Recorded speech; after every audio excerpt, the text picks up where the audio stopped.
Bonsoir et Erev Tov.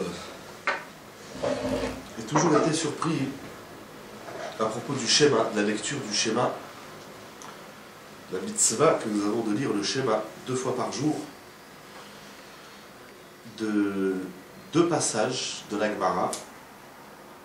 On va essayer de voir tout de suite.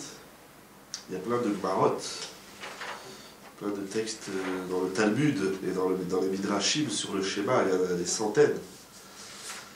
Mais il y en a 2 qui m'ont particulièrement surpris, que je voudrais partager avec vous. Le premier enseignement, c'est dans la Gemara Masechet Shabbat Kufut et Amud Bet 119b. Là-bas, la Gemara, elle a toute une étude sur un Amud de savoir pourquoi Yerushalayim a été détruite. Alors ceux qui vont sur notre site, ils vont voir bientôt apparaître des articles sur Yerushalayim dans le chaos. On les avait mis dans le Lechadodi du mois de la fin d'année scolaire 2011. Ça veut dire juin-juillet passé. On va les mettre dans les thèmes, parce que je fais un peu de pub, les gens ils savent où trouver les thèmes. Et donc sur trois articles, j'ai repris ces Gemarot. Il y a plusieurs avis dans la Gemara, plusieurs idées proposées. Pourquoi Yerushalayim a été détruite? Yerushalayim, la cité de Dieu, de la Kdusha, du Bet Hamikdash, on faisait les korbanot, les sacrifices, tout se joue autour de Yerushalayim. Et c'est quand même surprenant de vivre de connaître la destruction de Yerushalayim, qui d'ailleurs jusqu'à ce jour n'est pas reconstruite. C'est pas parce qu'aujourd'hui Yerushalayim est entre les mains de l'État d'Israël que c'est-à-dire qu'Yerushalayim est reconstruite. C'est pas ça la reconstruction de Yerushalayim. Et donc la Gemara va citer plusieurs enseignements des maîtres de la Gemara du Talmud. Pourquoi Yerushalayim a été détruite? Si déjà on est sensible à la destruction d'Yerushalayim, c'est une sougia qui est passionnante. Encore une fois, au traité Shabbat Kufut et Amud Bet. Alors la Gemara dit comme ça: Lo charva Yerushalayim ela bishvil shebitlu kriyat shema shacharit ve'arvit. Dans les mots, Yerushalayim n'a été détruite seulement parce que les habitants de Yerushalayim, et peut-être même le clan d'Israël, Bitlou, ils ont annulé, ils ont fait l'économie de la lecture du schéma le matin et le soir. Donc la lecture du schéma, c'est une mitzvah de la Torah, et Yerushalayim est détruite parce que on ne disait pas le schéma. De la journée, ils disaient pas. Voilà, dit du soir, dit du matin. Il faisait le schéma de temps en temps, à la bar mitzvah et je sais pas, une autre fois dans la vie.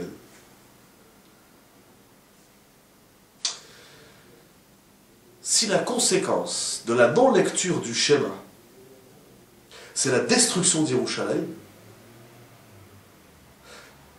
ce qui nous paraît surprenant, puisque le schéma c'est 2 pages. Dans les Sidurim d'aujourd'hui, c'est 3 passages de la Torah, du Chumash. Bon, on n'a pas lu le schéma, ok, c'est important. Mais de là à ce qu'on en vienne à la destruction de toute la ville de Yerushalayim.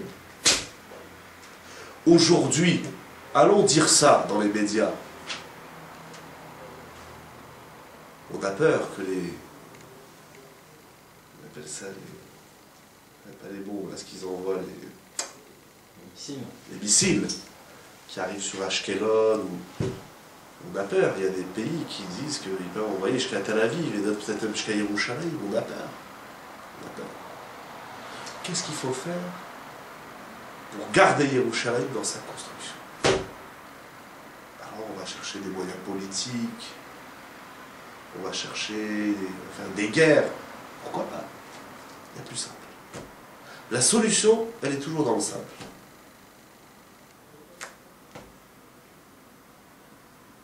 Elle n'est pas dans l'intérêt. tout le monde connaît l'histoire. Il y avait un jour, je ne sais plus si c'est le Maguide de Douvna qui raconte cette histoire, ou je crois même que c'est un midrash explicite dans le midrash Rabbah. Il y avait un jour un homme qui voyageait. Il devait arriver dans une ville bien précise, donc il prend sa route. Et puis à un moment donné, il arrive à un carrefour. Et sur les pancartes, les deux routes qui se présentaient devant lui arrivaient à la ville où il devait aller. Alors en général, on regarde le nombre de kilomètres. Si tu passes par là, tu as 30 kilomètres. Si tu passes par là, tu en as 200. Ou bien on regarde, là c'est de l'autoroute, là c'est de la nationale. On fait des calculs comme ça. Là, c'était rien écrit. Il voulait arriver, on va dire, à Yerushalayim. Il y avait deux pancartes, les deux Yerushalayim. Il dit alors, quand tu es à droite et à gauche. Il n'avait pas d'éléments pour choisir l'un ou l'autre chemin.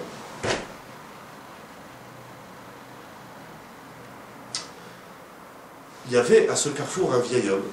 Il y en a qui disent que c'était plutôt un enfant. Ça ne change pas vraiment. C'est un détail. Alors il demande à cet homme, il dit, quelle route vous me conseillez? Alors il lui dit, c'est simple. L'une, elle est courte et longue. Et l'autre, elle est longue et courte. Voilà, débrouille-toi. Dans la vie, on a toujours deux chemins. Un qui est court et long, et un qui est long et court. C'est pas il y a ou court ou long. C'est pas comme ça. Alors, l'homme, il ne sait pas quel chemin prendre. Mais il a entendu le début de la phrase. Là, c'est court et long, et là, c'est long et court. Il croyait que le deuxième adjectif, il n'était pas l'essentiel. Alors, il dit, puisque par là, c'est court, et par là, c'est long, c'est vrai que là, c'est court et long, et là, c'est long et court. Je vais prendre le court. On va prendre le long. Donc, il emprunte le chemin qui est court et long. Alors effectivement, il prend le chemin et puis il voit la ville à quelques kilomètres. Il dit, c'est génial, je ne me suis pas trompé. Mais voilà que, au fur et à mesure où il avance, il va voir que se présentent à lui des obstacles. Des obstacles qu'il doit surmonter. Qu'il ne voyait pas. Lui, il a vu la ville, mais il y a des obstacles, il y a des réalités. Puis finalement, le petit chemin, le court chemin, comprenait d'énormes obstacles. Alors au début, il s'acharne, il s'efforce, il prend, puis à mi-chemin, alors qu'il voit la ville, elle est là, mais il voit encore il voit déjà les obstacles qu'il a surmontés, et ceux qu'il doit encore surmonter, il dit, finalement, il rebrousse chemin, il va prendre le chemin qui est long et court. Alors il emprunte le deuxième chemin, il voit que le chemin, il est long. Il avance, il marche des heures, il voit toujours pas la ville. Mais en même temps, il est court, parce qu'il est agréable. Il n'y a pas d'obstacle. C'est joli, il traverse des vergers, des champs, et des lacs, et des montagnes, c'est joli, c'est agréable. Dans la vie, il y a toujours deux chemins, un court long et un long court. Ça, c'est ce qu'on veut. Alors, la lecture du schéma, c'est court. C'est 2 pages. Mais ça en dit long, parce que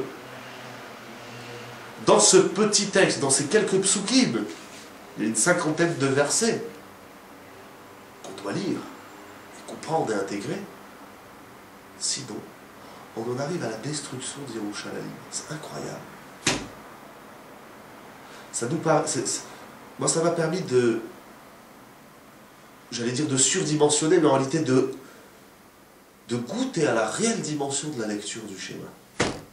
Parce que si le schéma, si l'économie de la lecture du schéma conduit à la destruction de Yerushalayim, c'est que le schéma, c'est pas quelque chose qu'il faut prendre à la légère. Ça, c'est la première Gemara. Le deuxième texte, qui m'a aussi surpris, je voudrais rattacher à celui-là, c'est l'enseignement dans la Gemara de Souka. Je crois qu'on avait fait une fois une vidéo sur ça, on l'avait juste cité. Là-bas, la Mishnah, la Gemara dans Souka, Daf Membet Amud Aleph, 42a, dit la chose suivante. Katad Hayodea Ledaber. C'est une Mishnah qui nous parle de l'âge de l'éducation. À partir de quel âge il faut apprendre à l'enfant à prendre le loulav? On avait fait sur le loulav. À partir de quel âge l'enfant il va être le tzitzit? À partir de quel âge l'enfant va faire telle mitzvah ou telle autre mitzvah? Et la Gemara dit, un enfant, à partir du moment où il sait parler, donc c'est relativement tôt, un enfant entre 1 an et 2 ans, il commence à parler, il sait parler. On va dire 2-3 ans, 3 ans, il parle bien. Aviv lomdo Torah vekriyat Shema. Son père doit lui enseigner le pasouk de Torah Tzivanu Moshe Moachak Elat Yaakov et le pasouk le premier verset du Kriyat Shema, Shema Israël, Adonai Eloheinu, Adonai Echad. D'où, quand un enfant commence à parler, on lui apprend papa, ou on lui fait areux pendant des heures. Alors papa il dit papa, maman il dit maman, et les petits frères chacun il dit son nom. On lui apprend un petit peu à se positionner et à reconnaître les personnes qui sont autour de lui au quotidien. Là c'est papa, là c'est maman, là c'est le petit frère, c'est le grand frère, là c'est la grande sœur, là c'est le frère, là c'est le tonton, c'est la tata, c'est le papy, c'est la mamie, etc. On lui met des repères. Voilà, des repères, très bien, Razak, bien dit, je cherche le mot, mais des repères. Le premier repère, c'est le repère familial. Donc papa, maman, etc. Mais il y a un repère qu'on oublie. Et la première chose qu'on doit lui apprendre, c'est pas papa, maman, petit frère, petite sœur, tonton, tata, etc. Shema Israël, Hachem Elokeinu, Hachem Echad. Il correspond à quel repère ce schéma? Pardon? Il correspond à quel repère? Alors, dans un premier temps, en réalité, on va dire comme ça, pour répondre déjà à ta question, dans un premier temps, c'est le repère du familial, ça veut dire, il y a papa, maman, donc c'est-à-dire, il apprend que autour de lui, il y a des personnes dont chacun a une fonction, qui ne sait pas encore, il a 3 ans. Il a compris que si j'ai faim, je vais voir maman, et si je fais des bêtises, c'est papa qui donne la fessée. Ou si je veux jouer au foot, ou au tennis, ou si je veux étudier la Torah, c'est papa. Et si je veux aller me coucher, je cherche mon linge, ou je veux un peu parler sympathique dans la vie, c'est maman. C'est un enfant à 3 ans déjà, il comprend. C'est repère basique.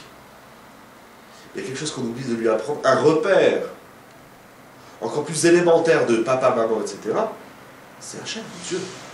Hachem Elokeinu, Hachem Echad. On ne peut pas apprendre à un enfant qui vit dans un monde qui s'appelle la famille. Plus tard, il va découvrir c'est quoi la société. Il va commencer à aller à l'école, après il est confronté au monde de la vie, après c'est le mariage, etc. etc. Et quand est-ce qu'on va lui parler d'un de genoux? Et si c'est lié à la parole, ça veut dire que la première chose qu'un enfant il doit avoir dans sa bouche, c'est Shema Yisrael Hachem Elokeinu Hachem Echad. Parce qu'en réalité, si le repère, si mon rapport avec Hachem il est clair, mon repère avec le monde, il sera clair aussi. Donc un enfant, le premier parler de l'enfant, c'est on est dans un monde où il y a Hachem. Alors, il a 3 ans, il ne sait pas encore qu'est-ce que ça veut dire Dieu, il ne sait pas encore c'est quoi la présence d'Hachem. Déjà l'initier, l'habituer. Il ne faut pas attendre qu'il ait 400 ans pour lui apprendre qu'il y a un Kadosh Baruch Hu sur terre. Il faut qu'il grandisse, il faut qu'il naisse avec ça. Après, ça va mûrir petit à petit. C'est pas du bourrage de crâne, et quand tu seras grand, tu iras à Yeshiva, et Dieu, il faut croire au miracle, ou je sais pas quoi. Non, simple. Ça c'est court et long. Simple. Vraiment simple. Donc l'enfant de 3 ans qui te dit c'est quoi Dieu? Dans un premier temps, je vais lui dire, parce que cette question que tous les enfants de 3 ans ne posent pas obligatoirement. Moi j'ai des enfants qui m'ont posé, il y en a qui ne m'ont pas posé. 4 ans, 5 ans. 4 ans, 5 ans. La première chose qu'il faut dire, d'abord il faut savoir qu'il faut toujours adapter la réponse à celui qui la pose. 2 personnes, ça c'est vrai même avec des adultes. 2 personnes qui ont la même question, on ne peut pas leur donner la même réponse, c'est impossible. Moi je dis toujours, j'ai toujours été surpris de voir que dans les Rishonim, dans les grands penseurs du Moyen-Âge, de la Torah bien entendu, ils ont tous les mêmes questions. Le sens de l'existence, le sens de la création, le libre arbitre, le salaire et sanctions, toutes les grandes questions que l'homme il a, la justice et l'injustice, mensonge et vérité, etc. On prend Rav Sadia Gaon, on prend Nachmanide, on prend Maïmonide, on prend le Kuzari. Un peu plus tard dans le temps, on prend le Ramchal, on prend le Maharal, tous les grands penseurs de la Torah, ils ont tous les mêmes questions. Il n'y en a pas un qui a la même réponse. Alors oui, de la question qui est Dieu, réponse Dieu est ce qu'il est. Voilà, je te résume tout ce qui est écrit dans les livres. Qui est Dieu? C'est la question de Moshe. Ve'aya ki yomru, et voilà que les bénis d'Israël, les Hébreux vont dire, mais qui est Dieu? Eh bien Hachem il dit à Moshe, tu leur diras, Ereke Hachem Eke, je suis celui que je suis. Sur la question de savoir qui est Dieu, la réponse est Dieu est ce qu'il est. C'est simple. Maintenant, qu'est-ce que ça veut dire Hachem, il est ce qu'il est? C'est quoi Hachem, il est Rad? Dieu est grand. Sur ça, il y a plusieurs réponses. Il y en a qui vont dire, tu sais pas toi-même qui tu es, alors qu'est-ce que tu veux savoir c'est quoi Hachem? Mais en réalité, dans les Rishonim, on voit chacun, il va passer par un chemin pour développer la présence d'Hachem dans le monde, ce qu'on appelle la providence, la place de l'homme dans le monde d'Hachem, ou la place d'Hachem dans le monde de l'homme. En simple, il n'y en a pas un qui a la même réponse. Et ça, c'est vrai avec deux adultes, deux enfants. Alors, un enfant qui dit qui est Dieu, je peux dire des choses très simples. Très simples. Ravol Bédi, dans Semer et Construire, qu'un enfant qui demande où il est Hachem, il ne faut pas lui dire il est partout, sinon il va avoir peur. Il faut dire Hachem, il n'est pas Shamaï, il est dans le ciel. C'est pourquoi il est dans le ciel. Si l'enfant regarde, tu vois les étoiles, tu vois la lune, là, Hachem, il est encore en haut. Et tout ce que tu vois, c'est Hachem qui l'a créé. Hachem, il est le papa de tout le monde. Alors après, il se pose des questions avec qui il est marié. J'ai entendu des questions. Avec qui Hachem il est marié? Et c'est qui le papa d'Hachem? C'est un moment donné, on a le droit de dire à l'enfant, plus que ça, je ne sais pas. Mais je sais qu'Hachem, c'est lui qui nous donne à manger, c'est lui qui nous donne la santé. Quand on l'appelle, il nous répond. On va faire la tefila, on parle à Hachem. Des choses basiques. En réalité, la question de l'enfant est très importante parce qu'elle va permettre à l'adulte de revivre un petit peu dans la simplicité. Un enfant qui sait parler, la première chose qu'on lui apprend, Kriyat Shema, c'est incroyable.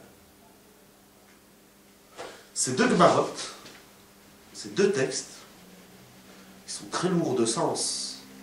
Parce qu'un enfant, c'est de l'éducation à la présence d'Hachem et de tout ce que le schéma il représente, qu'on essaie de voir de façon très succincte. Qu'est-ce que c'est que le schéma? Pourquoi il est si important d'apprendre le schéma à l'enfant, tout de suite dès qu'il sait parler? Avant la bar mitzvah, c'est presque 10 ans avant la bar mitzvah, il faut apprendre le Kriyat Shema. On voit des fois des bar mitzvahs, s'ils arrivent le jour de la bar mitzvah, Shema, Yi. 1 heure pour lire une phrase. C'est même pas lire.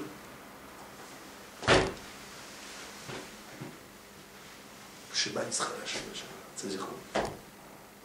Si il est si important d'imprimer cette phrase chez l'enfant dès qu'il sait parler,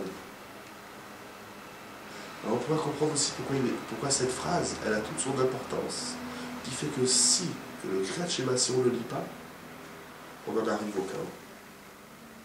On en arrive à la destruction de la plus belle cité du monde, Yerushalayim. Et on espère, avec ce qu'on va essayer de voir en quelques minutes sur le schéma, pourquoi il est si important de l'enseigner à l'enfant dès qu'il sait parler. C'est le premier repère.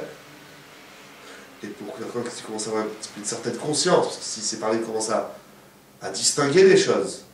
Tant qu'il ne sait pas parler, c'est le tohu. On sait même qu'un enfant, dans ses premiers jours de naissance, même sa vue, elle est floue. Il voit des formes, c'est pas très clair. Il faut s'habituer à voir le monde. Il faut s'habituer à donner des noms. Dès qu'on donne des noms, ça veut dire, au début, un enfant, il a faim. J'ai faim. Quoi? J'ai faim. Après, quand il grandit, il dit, je veux un bonbon. Je veux une sucette. Ah, il a déjà compris quelle est la différence entre le pain et le bonbon. Quand on lui donne du pain avec le chocolat, il prend le chocolat, il laisse le pain. Il sait mettre des noms. Donc il sait distinguer les choses.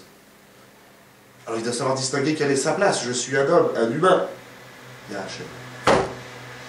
Sans ça, celui qui n'a pas ses repères dès sa jeune enfance, bien sûr, on va se rattraper, faire tchouva, bien entendu. Il encourt un grand risque de bâcler le schéma plus tard, voire de ne pas le dire, voire de mal le dire. Et après, il ne faut pas se poser des questions pourquoi Yerushalayim, ça a disparu. Qu'est-ce que c'est que le schéma? En quelques phrases. D'abord, il faut savoir que le Shulchan Aruch, encore un point qui est surprenant, parce que les gens à la synagogue, ils lisent le schéma. Qu'au milieu, ils parlent avec les copains, ils se font des petits signes aussi ou ça, ou alors ils parlent, on a mâché le schéma, on a mangé le schéma. Il il faut savoir, à titre indicatif, de façon tout aussi surprenante, personnellement, moi, ça me surprend de voir des choses comme ça, c'est que le Shulchan Aruch Rav Yosef Karo, il a consacré 21 chapitres, simanim, dans la Halacha Orachaim, du siman 58 au siman 88 inclus, sur les lois de la lecture du schéma. Les lois de la lecture du schéma, c'est pas les deux phrases. La lecture les lois de la lecture du schéma, c'est pas les deux phrases que nous avons dans le Patachia ou dans d'autres Sidurim, qui sont des phrases importantes. Ça nous indique en 4 lignes qu'est-ce que c'est que le schéma. En réalité, il y a des sougiotes dans l'Agma, il y a des passages entiers dans le Talmud, au traité de Brachot notamment. Mais 21. Alors, en très vite, pour faire un résumé, pour savoir qu'est-ce qu'il y a tellement à dire dans ce schéma qui se joue sur 2 pages. D'abord, l'horaire du schéma, le Zman. La lecture du schéma du matin, elle a un temps, et la lecture du schéma du soir, elle a un temps. Au-delà de ce temps, on a loupé la mitzvah. Bien sûr, les bénédictions qu'on récite avant le schéma et celles qu'on récite après le schéma. Celle du matin, c'est le Yotzer. Après, on a Ashkivenu, Emet Ve'emuna. L'importance, nous dit le Shulchan Aruch, l'importance de la lecture correcte des mots du schéma. On a déjà fait souvent l'exercice. Le premier mot qu'on entend schéma, Israël, c'est pas schéma.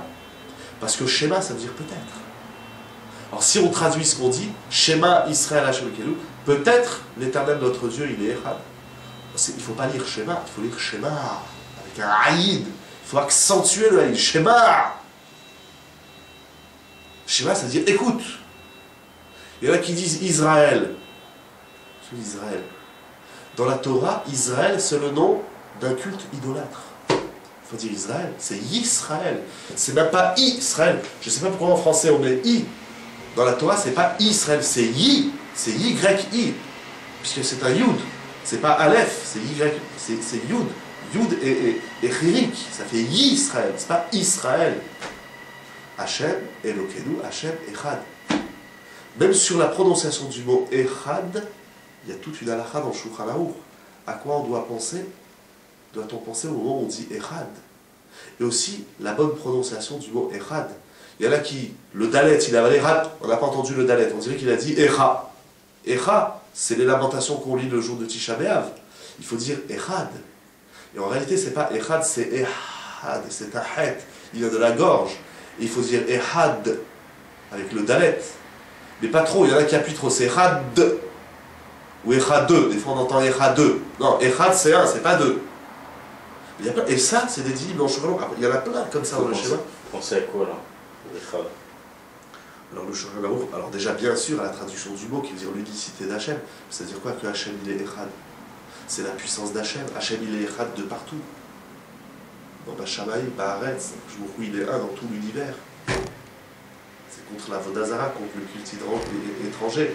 Aujourd'hui on n'est pas tellement sensible à la Vodazara, mais ce Echad, moi je dis c'est le bras de fer qu'il est entre l'homme et Dieu. Parce que dans le monde, qui c'est qui gère? C'est moi ou c'est Hachem? Honnête, qu'est-ce qu'on pense? Bien sûr, on croit en Dieu, c'est sûr, Hachem il est là. Hachem il n'est pas là que dans les hôpitaux. Les gens ils croient que Hachem, tu es malade, ah vite fais de l'abdaka, fais des télim. Mais Hachem, il ne faut pas attendre de rentrer dans un hôpital pour penser à lui. Hachem, c'est pas un professeur, c'est pas un chirurgien. Akadosh Baruch Hu, c'est pas un chirurgien ou un infirmier. Ah, au secours. C'est pas la bouée de secours. Je vous il est rad, il est présent. C'est la présence d'Hachem de partout en permanence. Après, il y a aussi donc la prononciation des mots. Et dans le schéma, il y en a beaucoup comme ça. Bon, après, il y a dans quel bon, j'en saute quelques-uns, qui est dispensé de lire le schéma, les lois de l'endeuillé, de faire attention d'avoir toujours la tête couverte. Bien sûr, où est-ce qu'on fait le schéma? Des fois, bien sûr, à la plage, on ne fait pas le schéma, les gens sont dénudés. Dans la salle de bain, je regarde là-bas, je dis, ouh, il me reste 2 minutes pour faire le schéma, allez, je fais le schéma. Je dis, non, c'est dans la salle de bain, c'est pas de sniout, etc. Des fois, on est dans la rue, ou on est à la fenêtre à la synagogue, on dit le schéma. Juste en face de nous, il y a une femme qui passe qui a oublié de s'habiller. Pas dire le schéma. Faire attention. Donc on a vu le zman, le temps. On voit aussi donc l'espace-temps et l'espace géographique. Est-ce que je suis dans un espace géographique qui répond à ce que je vais dire? Ou qui est en opposition à ce que je vais dire? Il faut s'assurer qu'il n'y ait pas de mauvaise odeur, qu'il n'y ait pas de saleté. Ça c'est une question pour les gens malades. pour les gens qui ne sont pas en bonne santé ou pour les gens qui sont dans les hôpitaux, qui sont entourés parfois de manque de tzliout, de pudeur ou d'éléments impropres, ils ne peuvent pas dire le schéma. Donc le lieu, l'espace géographique dans lequel je me trouve, des fois des gens qui viennent, il y a des femmes qui viennent à la synagogue qui ne sont pas tzliout, on n'a pas le droit de dire le schéma devant une femme qui a la tête découverte, une femme mariée. C'est moi, je veux dire le schéma. Je suis dans le train, je suis dans l'avion, et devant moi, il y a une femme mariée qui a les cheveux découverts, au moins une juive. Je n'ai pas le droit de dire le schéma. Alors à la synagogue, les gens, ils croient que c'est de la religion, on met le rideau. On va séparer les... Alors on ouvre un peu. Tu dis schéma en face de toi, il y a une femme qui a les cheveux découverts. Pas dire le schéma, il faut qu'elle se coule les cheveux. Donc qui c'est qui est autour de nous? Alors ça peut arriver, ce serait quand même rare, mais disons que ça peut arriver. Et il y a tout un chapitre dans le Shulchan Aruch, parfois au milieu du schéma, je pressens une envie d'aller aux toilettes. Or, on sait que quand on a envie d'aller aux toilettes, d'abord, il faut y aller, on n'a pas le droit de se retenir. D'un autre côté, je suis dans le schéma, qu'est-ce que je fais sur tout ça? Il y a des dynimes. De même, les saletés d'un enfant, même si ce sont des saletés naturelles, il y a des bébés à la maison, il y a des couches, il y a ci, il y a ça, alors la maman est en train de nettoyer le petit, et le papa il fait le schéma. Qu'est-ce que tu fais le schéma? Il a les jambes en l'air, avec tout ce qui va autour, etc. Les endroits, les mécomotes, on n'a pas le droit de lire le schéma. Etc. Donc on va dire comme ça, il y a, grosso modo, de façon très très vite, et très superficielle, dans les lois du schéma, il y a trois choses importantes. Le zman, le temps du schéma, à quelle heure? Vous verrez dans les calendriers, il y a une colonne, c'est écrit horaire de la lecture du schéma. Il ne faut pas, c'est écrit fin de lecture du schéma. Moi je l'ai mis maintenant depuis quelques temps dans certains horaires, par exemple des fêtes, les gens vont bientôt voir mes attachés sur le site, et sinon dans les horaires de l'année, je mets fin de lecture du schéma. On fait attention, c'est important, c'est donc ce qu'on a appelé le zman. Je m'excuse, je parle en même temps, je réponds que c'est important, et je suis là. Donc le zman. Le deuxième point important, c'est le makom, l'endroit où je me trouve, qui doit correspondre à la lecture du schéma. Troisième point, c'est la propreté de son propre corps. C'est les trois éléments. Les grandes lignes. Après, bien sûr, la façon dont on lit le schéma, ce qu'on doit penser au moment où on lit le schéma, tout ça, ce sont des halachot. Et enfin, on va finir avec ça, pour comprendre en très simple. Parce que c'est très court. Mais le schéma, c'est le chemin court et long. Et ça va expliquer donc tout ça. Pourquoi tous ces halachot? Pourquoi c'est la première chose qu'on doit apprendre à un enfant qui sait parler? Et pourquoi Yerushalayim a été détruite? À cause de l'économie de la lecture du schéma. Première phrase, Shema Yisrael, Hashem Elokeinu, Hashem Echad. Ce verset, en réalité, non, je peux pas. On ne peut pas faire en 5 minutes le schéma. En réalité, dans le schéma, chaque mot, c'est une valeur. Schéma, écoute. On est dans un monde, et l'homme, il est dans un monde où il est à l'écoute de rien du tout. Il n'est pas à l'écoute de lui-même. Il n'est pas à l'écoute de sa femme. Il n'est pas à l'écoute de ses enfants. Il n'est pas à l'écoute de l'ordre d'Akadosh Baruch Hu. Il n'est pas à l'écoute de la Torah. Il est peut-être à l'écoute de son patron, et encore, quand son patron il tourne le dos, il fait ce qu'il veut. On n'est pas à l'écoute des lois nationales dans lesquelles on se trouve, dès qu'on peut déjouer un peu la loi, on n'écoute rien, on n'entend rien. J'adore faire une expérience avec mes enfants. C'est des choses très simples, que j'ai appris ici et là. C'est quand on part en vacances, alors on loue des petites maisons ou des appartements, comme ça, dans la montagne, dans la campagne. Et alors le soir, bon là on est en ville, qu'est-ce qu'on entend? Des voitures, des camions, des motos, comme ça toute la nuit jusqu'à 2-3 heures du matin. Alors je les prends dehors comme ça, vers 9-10 heures, le soir c'est calme, il fait un peu frais, c'est la montagne, on voit les étoiles et tout. Alors je dis chut, dites-moi, je demande à chacun des enfants, dites-moi ce que vous entendez. Entendre le silence et entendre la parole. Alors il va dire, ah, j'ai entendu une petite bête. L'autre il va dire, j'entends très loin. Un loup, il croit que c'est un loup. Il va dire, j'entends la lune. Chacun il entend quelque chose. On ne développe pas assez le sens de l'ouïe. On n'est pas à l'écoute de soi. Israël, c'est toute une valeur. Hashem Elokeinu, Hashem Echad, l'unicité d'Hashem. Après, une petite phrase qu'on dit à voix basse, Baruch Shem Kevod Malchut Olam Vaed, ça, une histoire, un jour, on expliquera cette phrase. On a dit ce soir simple. Ve'ahavta, premier passage, et tu aimeras. L'amour d'Hachem. Donc on a dit premièrement, écoutez que Hachem, l'unicité d'Hachem. L'unicité d'Hachem, c'est Dieu qui a créé le monde, c'est la providence, c'est la proximité avec Hachem, c'est la présence de Dieu, c'est énorme, l'unicité d'Hachem. Deuxième notion, l'amour. Ça aussi, on est dans une société, ça c'est reconnu, l'Avdil Ben Kodesh Terol par les psychologues, par les sociologues, on est dans une société où l'amour, on sait plus ce que c'est. On sait ce que c'est l'amour charnel, la consommation de l'amour, mais aimer, c'est-à-dire quoi aimer. Et là, la Torah ne nous demande pas d'aimer du chocolat, elle ne nous demande pas d'aimer une femme ou un homme, elle ne nous demande pas d'aimer nos enfants, tout ça, elle ne nous le demande pas rien, mais ici, c'est aimer Hachem. C'est quoi? Imagine, tu te lèves le matin et on dit « Ah, Hachem, aujourd'hui, je t'aime ». Oui, celui qui gagne au loto, il aime Hachem. Mais un quart d'heure, il le perd, il dit « Ah, je t'aime plus ». Non, c'est pas ça, aimer Hachem. Et l'amour d'Hachem comprend le cœur, l'être intime et Béodéra. Donc, première valeur dans les passages du schéma, l'amour d'Hachem. Ensuite, l'étude de la Torah. L'étude et l'enseignement de la Torah à ses enfants. Ensuite, la mitzvah des téphilines. Et enfin, la mitzvah de la mezouza. Deuxième passage, en très simple, ce qu'on appelle, on pourrait appeler ça la conséquence de nos actes. Vous faites, le verset dit, si vous écoutez mes préceptes, j'ai toujours dit, c'est pas dit, vous respecterez mes préceptes, est-ce que vous les écouterez? Est-ce qu'on est à l'écoute de ce que la Torah nous demande? Il y a faire et être à l'écoute. Alors, il nous promet la pluie, l'abondance, et tu mangeras et tu te rassasieras sur la terre d'Israël. Et par voie de conséquence, par ailleurs. Mais sinon, alors Dieu s'énervera, le courroux divin s'abattra sur vous. Donc on va dire le rapport qu'il y a entre Hachem et l'homme et la conséquence de nos actes. La Torah, elle répète une deuxième fois dans le schéma la mitzvah, des téphilines, de l'enseignement de la Torah Velibatem otam el bedechem et de la mitzvah de la mezouza.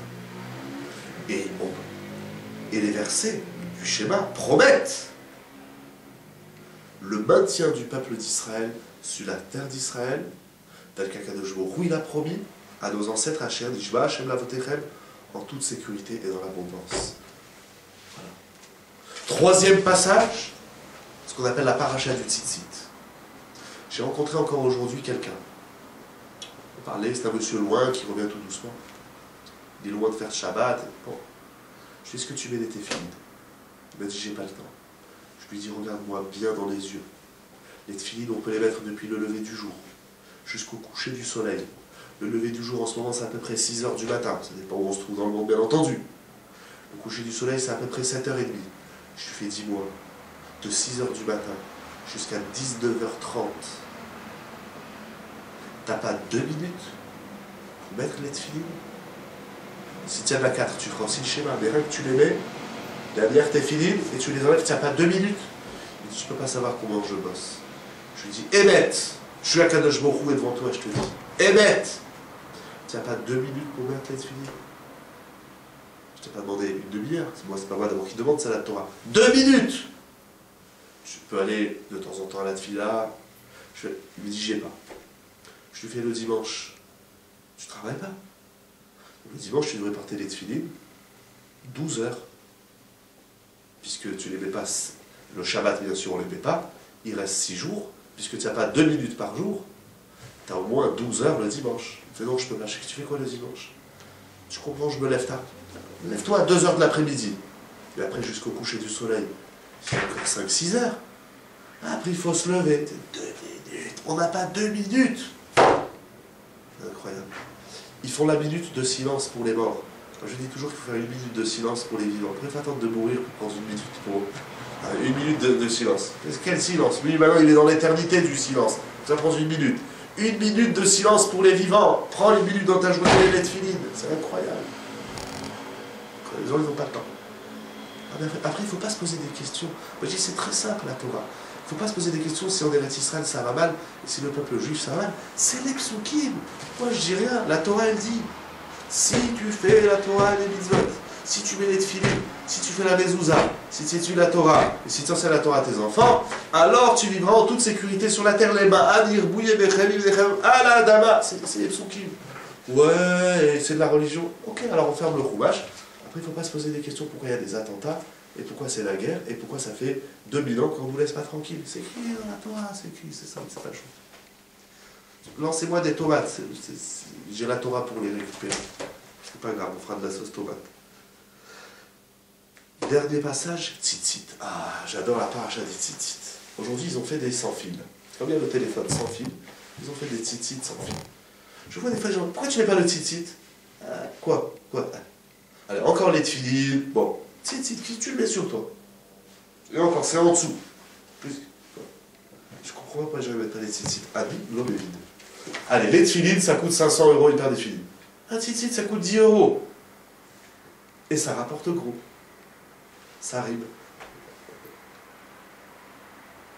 Et qu'est-ce qu'on va faire avec les tzitzit? Ur item. C'est intéressant. Le premier verbe du schéma, c'est vous écoutez. Schéma Israël. Ve'aya im shamua. Le dernier verbe du schéma, ur item, et vous verrez. Apprendre à entendre et à voir. Ces mitzvot-là développent le sens des gens, de l'homme.